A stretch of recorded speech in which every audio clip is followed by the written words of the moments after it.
হ্যাঁ, নতুন বছরের ভিডিও আসতে একটু দেরি হয়ে গেল ঠিকই, তবে শীতকালের এই জমজমাটি ঠান্ডা আর নতুন বছরের শুভারম্ভে তোমাদের জন্য নিয়ে এসেছি পাটিসাপটার একটা দারুণ রেসিপি। কারণ পিঠে পার্বণ ছাড়া শীতকাল কখনোই জমে ওঠে না। আর এই পাটিসাপটার ব্যাটারে কোনো চাল বাটাবাটির ঝামেলাই নেই, বাড়িতে ময়দা আর সুজি থাকলেই হবে। তবে বাজারে গিয়ে নলেন আর পাটালি কিন্তু একদম বাছাই করা আনতে হবে, নাহলে কিন্তু পাটিসাপটার মজা পাবে না। তবে এই যে পুর বানানোয় কিন্তু একটু খাটনি আছে, মানে একটুই খাটনি। কারণ আমি এখানে ক্ষীর আর নারকেল একসাথে মিশিয়ে পুরটা বানিয়েছি।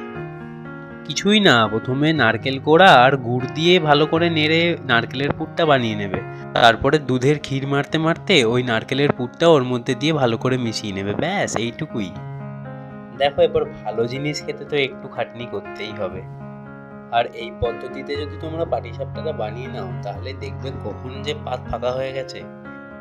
আরে শীত তো এবারে যায় যায়, তো বেশি দেরি না করে বানিয়ে ফেলো এবারে। আর যদি ভিডিওটা ভালো লাগে অবশ্যই সাবস্ক্রাইব করে যেও। আর সকলকে নতুন বছরের শুভকামনা আর আন্তরিক ভালোবাসা।